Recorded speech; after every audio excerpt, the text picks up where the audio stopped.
Assalamualaikum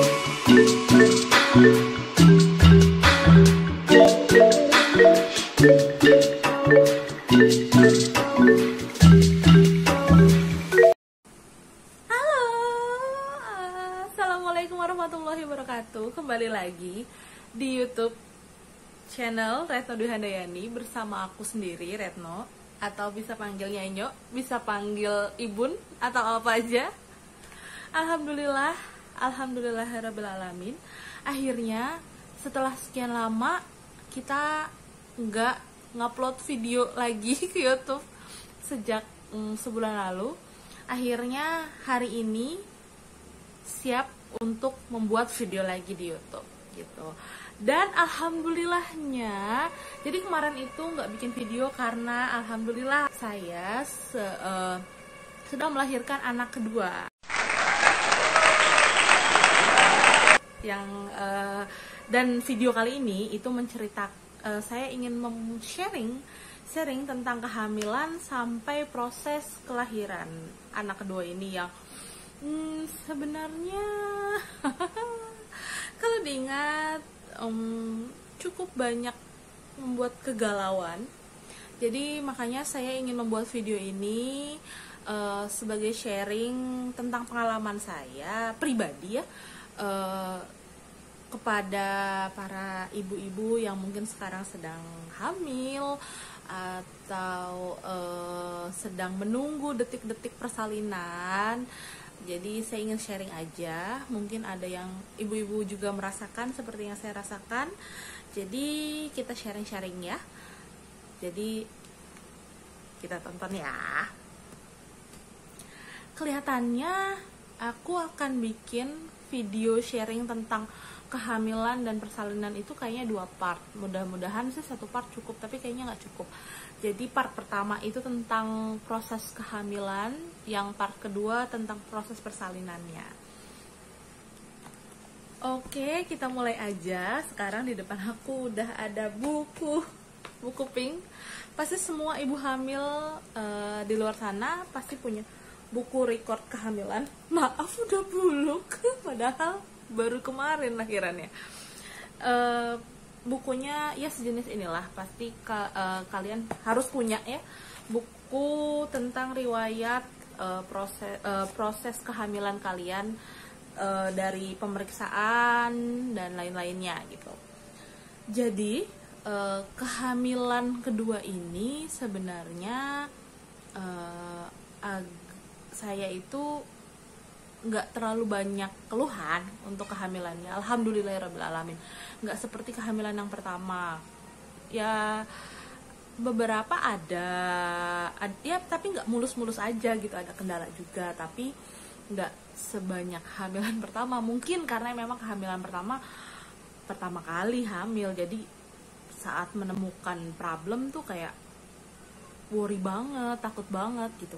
Sedangkan yang kehamilan kedua kayak saat ketemu problem, oh saya harus ini gitu. Kita langsung mulai aja ya. Jadi kehamilan kedua ini sebenarnya saya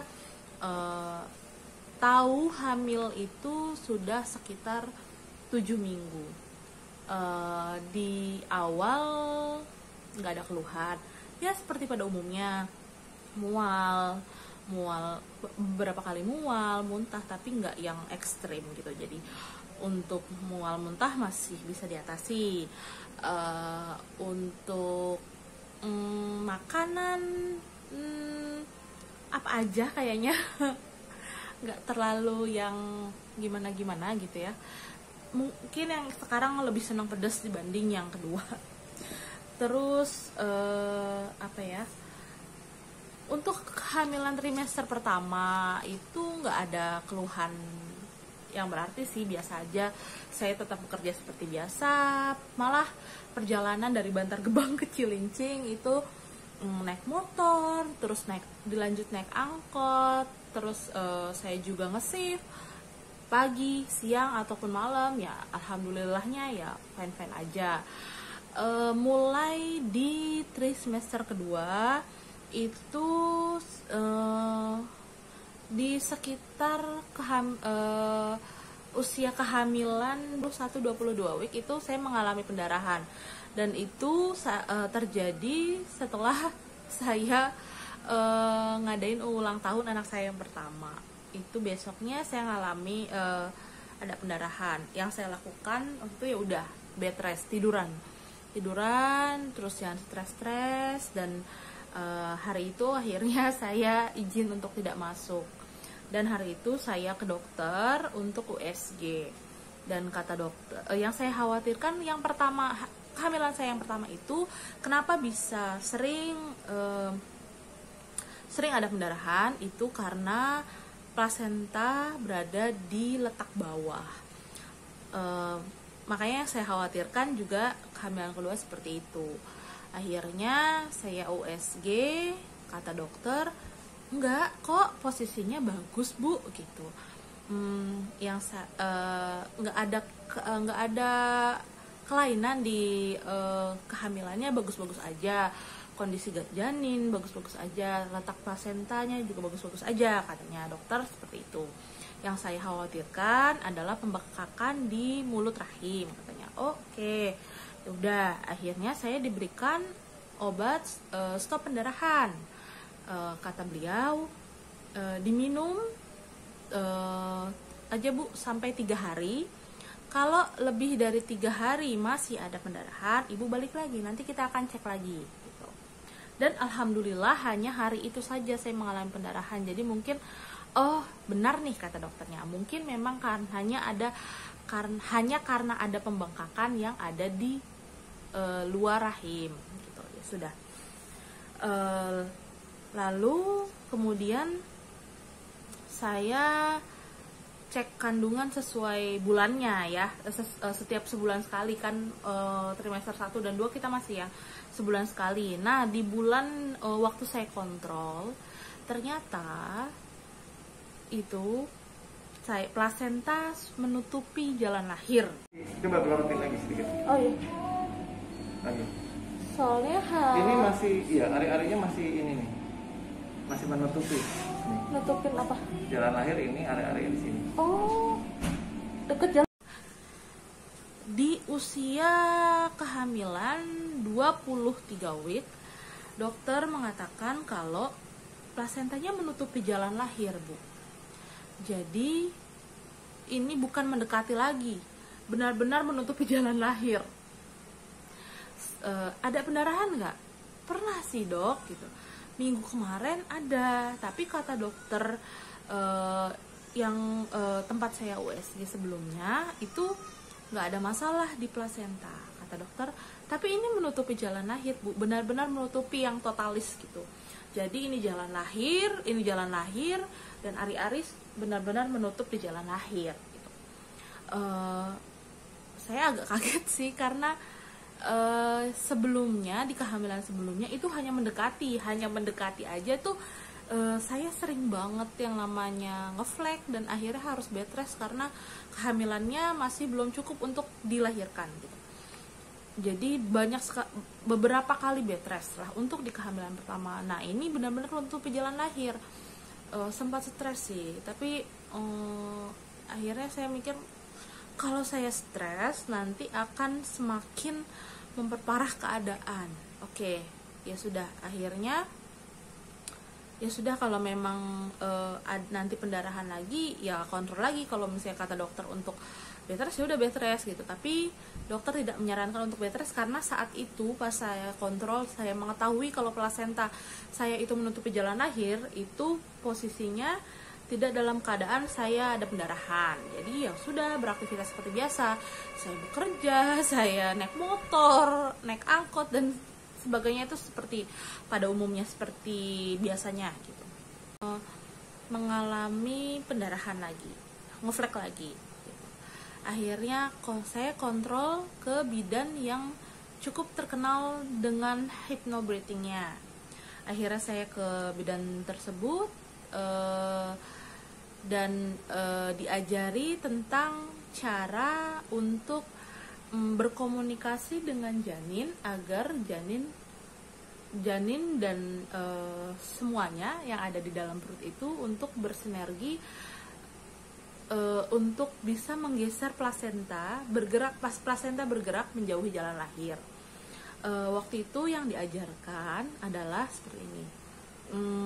Mungkin ibu-ibu bisa mengikuti saran dari bidan ini.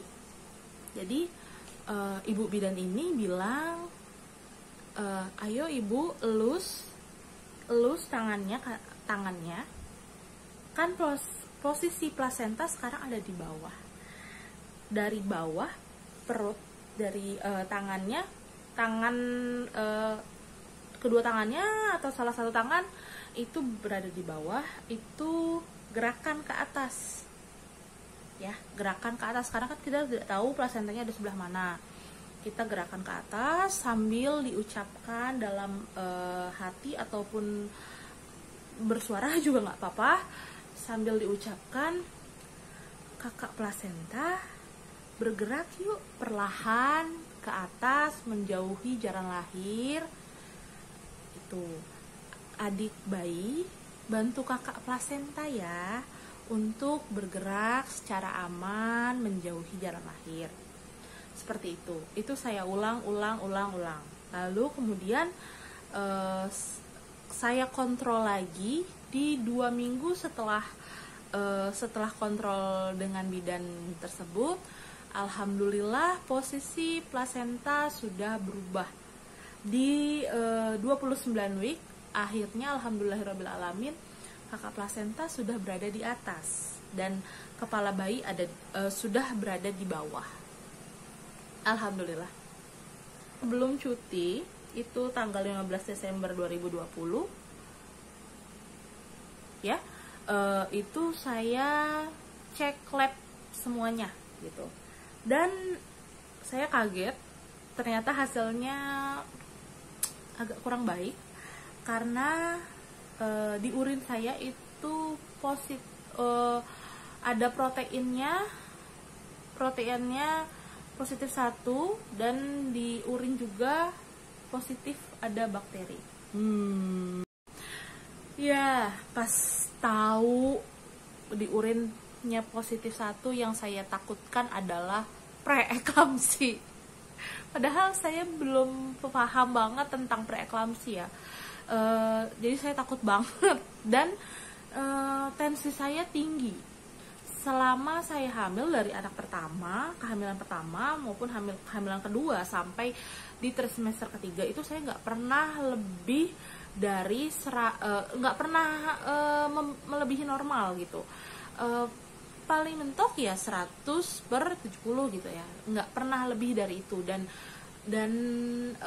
di akhir tersemester itu tensi saya itu sampai 153/75 kalau nggak salah.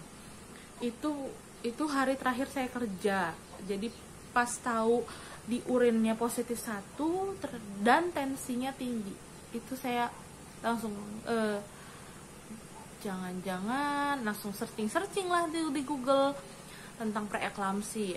Gitu. Oh, berarti saya harus jaga makan. Setelah itu saya benar-benar jaga makanan saya banget gitu. Mulai dari makan timun direbus, terus bikin infus water timun untuk nurunin tensi, makannya nggak digoreng, makannya yang sayur-sayuran, direbus-rebus, terus nggak pakai garam-garaman, banyak minum air putih. Dan pas kan itu sudah semester ketiga, artinya saya sudah harus kontrol seminggu sekali. Dan pas saya kontrol di minggu depannya, sebelum saya kontrol itu yang saya lakukan adalah makan 1 siung bawang putih. Saya kunyah dan rasanya wow sekali, getir. Tapi pas cek tensi saya itu bagus, alhamdulillahnya. Tensi saya itu sebentar, saya agak lupa. sebelumnya itu 150-an. Itu udah berkali-kali itu dites masih segitu aja, 150 dan bla bla bla. Tensi saya itu 110/70, kata mbaknya normal. Bener nggak normal? Ya, alhamdulillah normal. Akhirnya saya USG dan saya USG 4 dimensi saat itu karena di tempat itu promo. Jadi saya sekalian USG 4 dimensi dan hasilnya adalah berat badan janin kurang, rendah. Jadi dari terakhir saya kontrol itu di minggu sebelumnya itu berat bayi itu sekitar 2.300 itu di usia kehamilan, lalu di usia 38 week itu masih sama, nggak ada perubahan, dan dimana harusnya berat badan bayi itu sudah 2.700 dan itu saya masih 2.300 berat. Jadi permasalahan yang ditemui saat itu berat badan janin kurang, air ketuban kurang dengan ICA 9, dan saat itu saya disarankan untuk minum 4 liter sehari, makan makanan yang tinggi protein untuk menaikkan berat badan janin, kalsium, vitamin kalsium ditambahkan dosisnya, tambah darah juga ditambahkan dosisnya. Ya sudah, saya ikuti. Lalu nanti kata dokter nanti kita lihat seminggu kemudian. Oke, saya lakukan itu semua, minum air 4 liter sehari, itu jadi Aqua, jadi nyebut merek, pokoknya botol mineral yang 1,5 liter itu 2, itu kan 3 liter. Kalau 2 itu berarti saya minum lagi yang 1 liter, jadi sekitar 3 botol itu dalam sehari. Itu benar-benar minum itu gitu sampai air seninya itu benar-benar bening gitu. Dan makan banyak protein, makan protein yang tinggi, makan makanan yang tinggi protein. Sini saya makan dalam sehari, saya makan minimal 1 telur, maksimalnya 2 telur. Jadi sehari, lebih seringnya sih sehari 2 telur. Terus saya makan tahu tempe, terus saya makan ikan, saya makan daging-dagingan gitu. Kalau daging mahal ya kalau saya makan telur, lebih seringnya sih telur 2-3 butir lah sehari. Setelah itu saya minum vitaminnya waktu itu ditambah penambah darahnya yang dosisnya agak tinggi. Terus kalsium saya minum juga susu kehamilan, dan makan makanan sehat, banyak makan sayur dan lain-lain. Lalu di minggu depannya akhirnya saya di USG lagi, dan hasilnya adalah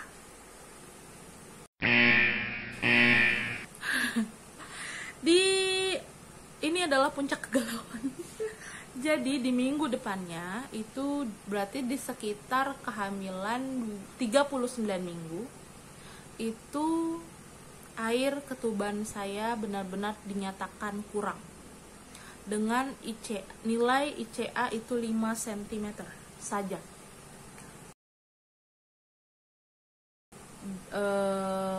Lalu dokter bilang kemungkinan permasalahannya ada di plasenta karena plasentanya nggak bagus, plasentanya pengapuran. Jadi tidak bisa memproduksi air ketuban lagi, sehingga air ketubannya benar-benar menyusut banget. Dan tapi alhamdulillahnya berat janin naik dari sebelumnya 2.300 kan, 2.300 sampai 2.400, berat janin jadi 2.700. Antara senang akhirnya berat janin masuk normal untuk bisa dilahirkan, karena minimal 2.500, ini sudah 2.700, alhamdulillah. Tapi air ketuban sangat rendah dan dokter tidak berani untuk induksi. Jadi saran dokter ya harus segera dilahirkan, tapi dia nggak berani untuk induksi karena kata beliau nanti janin akan stres karena tempatnya dia di dalam itu sudah sangat sempit karena air tuban juga sedikit. Jadi kalau diinduksi nanti takutnya janinnya stres dan dia lemes gitu, dan itu akan membahayakan janin. Jadi setelah itu keputusan semua di saya. Apa yang saya ambil setelah itu tunggu di sesi selanjutnya ya. Jangan lupa like dan subscribe.